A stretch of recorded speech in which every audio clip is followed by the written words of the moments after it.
say one thing that was very interesting though. He was he played Division III college, played in the East Coast League for a couple of years, I guess. And he said, I want to be the coach I never had. So I thought that was an interesting comment. I'm going to take that as a positive reflection on him, in that he probably had some coaches he didn't have a lot of respect for growing up. Yeah.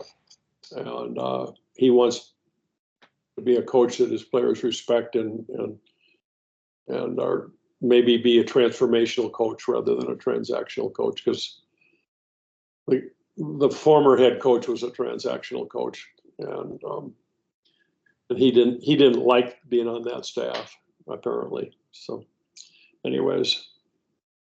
Hell, for the sake of the audience and me, just expand on the word transactional relative to coaching.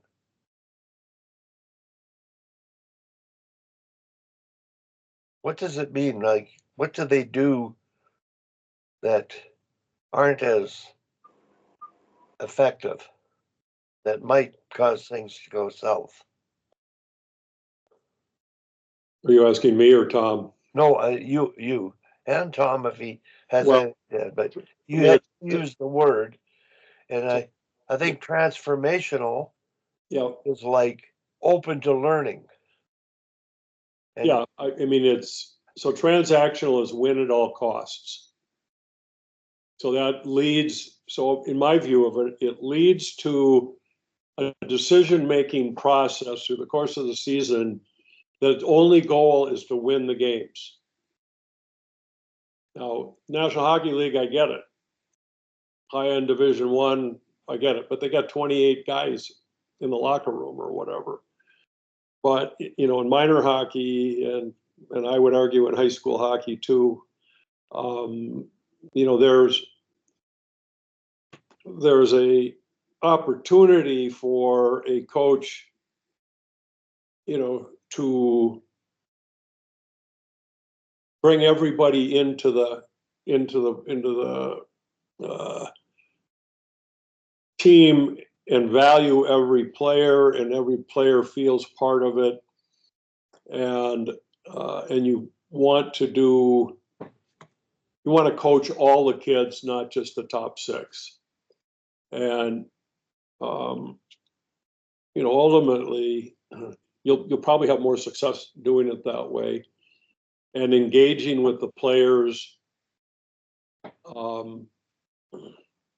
through your leaders on your team, if you have them, or not if you don't, and getting to know them as people.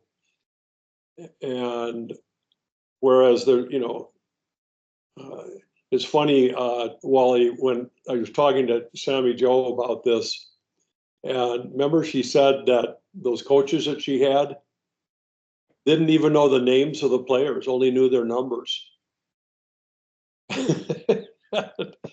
You know, we're dealing with young people, even through the high school ranks. I mean, those kids are only 16, 17, 18 years old.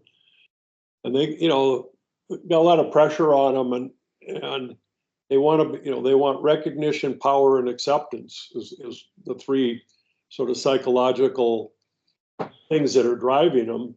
And they're getting a lot of pressure from parents and from outside. And then if they got a coach that comes in and, you know, you make one mistake and you're benched or you're sent to the JV after one shift in a game. We had a boy last year that had problem with the snap-in blades on his skate. I guess they can pop them out and put a sharp, you know, another one in, and it was malfunctioning. He was 1 minute late for the pregame warm-up, and the coach benched him for the game, and then moved him down in the depth chart for the rest of the season. And when the young man asked his coach why, the coach goes, I was so flustered by it, I didn't know what else to do. So unfortunately, those types of experiences will stay with that young man for the rest of his life. He will remember that in a negative way. And my son played for a coach that was sort of like that. And it's funny when the parents get together and that coach's name comes up, the coach will never be forgotten. But he'll be remembered because of all the negative reactions that the kids had for him.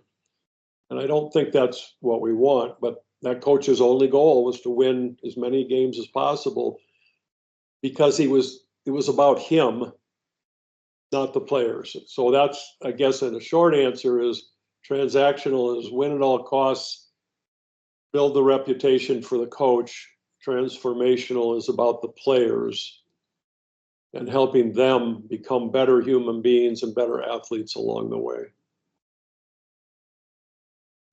Well, that's terrific. I think my interpretation is a transactional coach shortens the bench, coaches to win. And the poorest excuse for coaching is shortening the bench. And managing the bench is an art where everybody feels valued. Everybody has a role, earns their roles, and plays their roles. And shortening a bench destroys the confidence of the player. And it may be subtle. They just might miss a key shift in the game. And they're not good enough, and they're 12 years old, and they're taken off the ice. And if you transmit belief, you leave them out there and let them play through the situation, and they may succeed, but in most cases they'll throw out the best players, not succeed, and they've lost the game and they've lost the spirit of the team.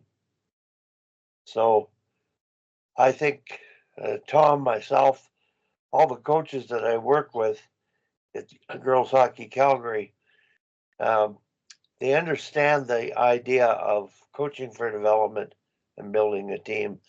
Yep. And I'd like to think that we're quite transformational, but Tom's playing in a league, and Jordan as well, now with the AAA U18s. The team from Edmonton, they've only got 9 forwards, and they double shift their top line, and they are good players. Mm-hmm. They won the provincials. So everybody else is saying, oh, we got to do that, and I hope one of our teams is able to knock them off and shut the door of the top line and get them too exhausted in the third that they can't be their best. But that's what's happened with these leagues that have been created. They're upset they have too many players to play the games by having rosters of 20.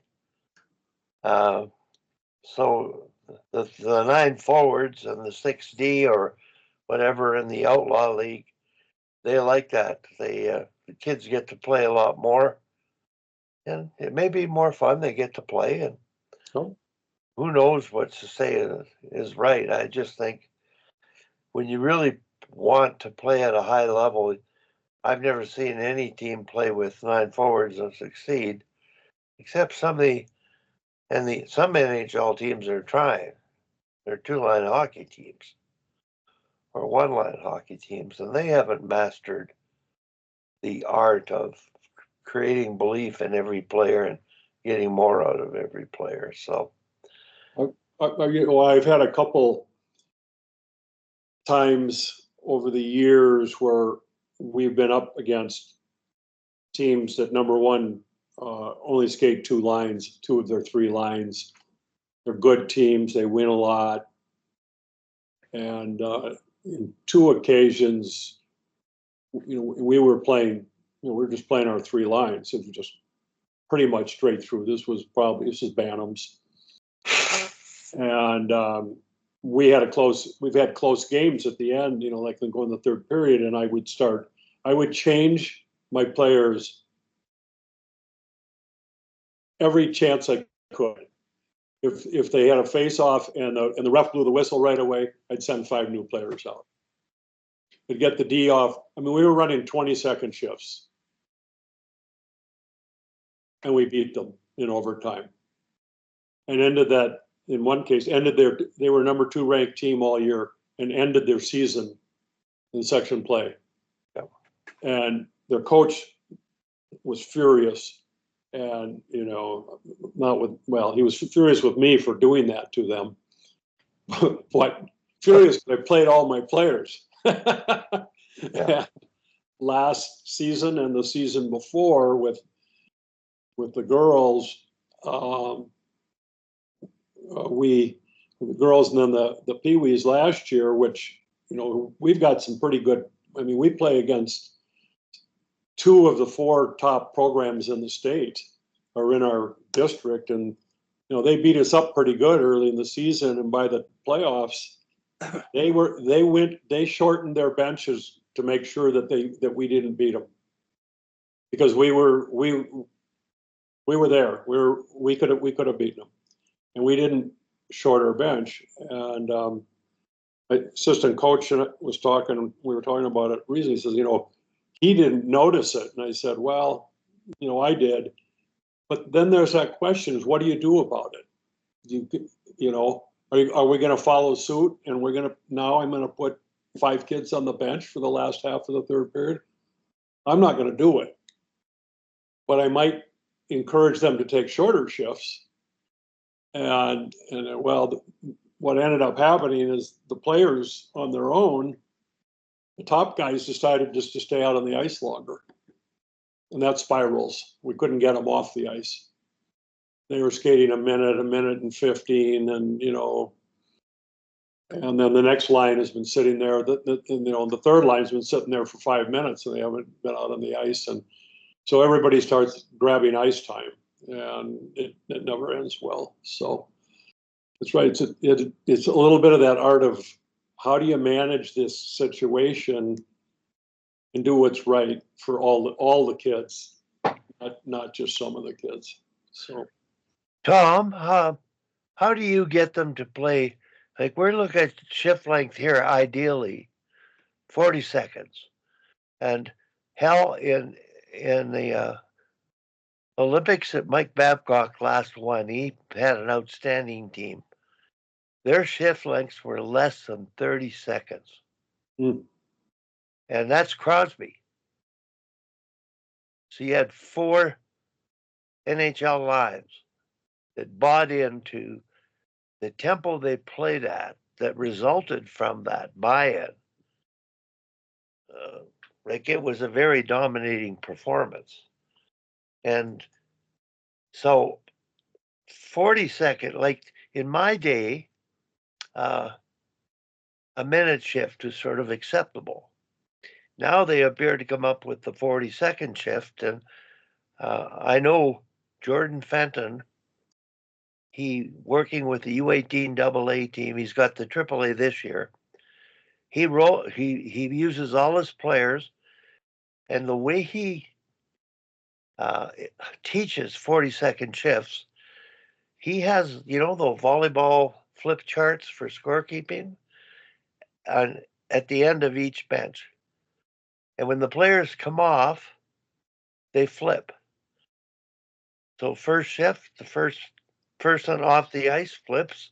That line is all coming off usually, but it's flipped. And if you get 30 changes a period, that's 40 seconds. So they were conscious, self-aware. They came off, they flipped the chart, and sometimes a few of them flipped it twice. And he caught them, but they bought into the idea. And I went to the U18 AAA game last night, Tom. Yeah.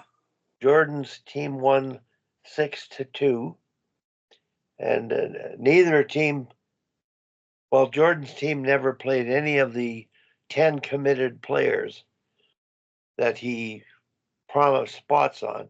So it was all the new players. The other team had maybe 4, but it was basically their prospects competition. But both teams rolled their lines. The tempo of play was unbelievable for this time of year. The quality of play, Tom, you'd love the game. You know, it's we can't watch most of the games because it's not fun watching just players turn the puck over, no team play, and it just gets really, really depressing to watch. But last night's game, came away, I couldn't even sleep. I was so ecstatic about the quality of the game. So it's in the hands of the coaches to sell that, encourage that, and I think, Tom, your teams are pretty good at shift length. Did you do anything special to accomplish that? No, I just talk to them on the bench, and if the whistle goes and they're over 30 seconds, you probably change them then, because if you leave them on, they're going to play. Yeah. But just kind of encourage it during the game. I don't have people flipping charts and stuff on the bench. Yeah. Well, Hockey Alberta years ago, they had the trainers with a stopwatch, and they would be vocal at 35-second mark. They'd say 35, 36. They'd be calling out the numbers to the players on the bench. So they all knew the message was shift length. And it's just being aware of it. I think back in our day, I don't know, I think our shift lengths were at least a minute and a half. We never thought twice about it. Oh. And the tempo of play back then was an aerobic hockey game. Well, when I played at Bemidji, we had really short shifts. Yeah. And we were so successful, I think, because we played faster than everybody else. Yeah. And I'm sure a lot of it was to do with the short shifts.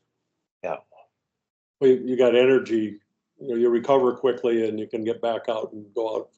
I mean, we talked to the kids about, coming on and off the ice with speed and, and go on the ice when, skates should be going pretty fast when you hit the ice. And I just think it's an education, while we use stopwatch on shift length, some in practice too, when we're doing the cross ice, because understanding, getting a sense of what 40 seconds is. Yeah. Right. And especially with young people, they don't even know when tomorrow is. And so we did an exercise a bunch of years ago where this was a public speaking presentation, and we had a coach at work, and she said, so I want each of you to get up and I want you to talk about yourself, your background, for 2 minutes. So you get up and start talking, and you're trying to mentally say, geez, where am I in this 2 minutes? And she was timing it. And, we all were in the 3.5 to 4 minute range. We didn't have a sense of time. So I think if we're going to do this, you have to come up with strategies. The flip chart is one. It's like keeping track of completed passes and giving them feedback. I've used a stopwatch on the bench, doing exactly the same thing. We're at 35 seconds. Now, there are some times when the kids can't get off the ice, especially in the second period.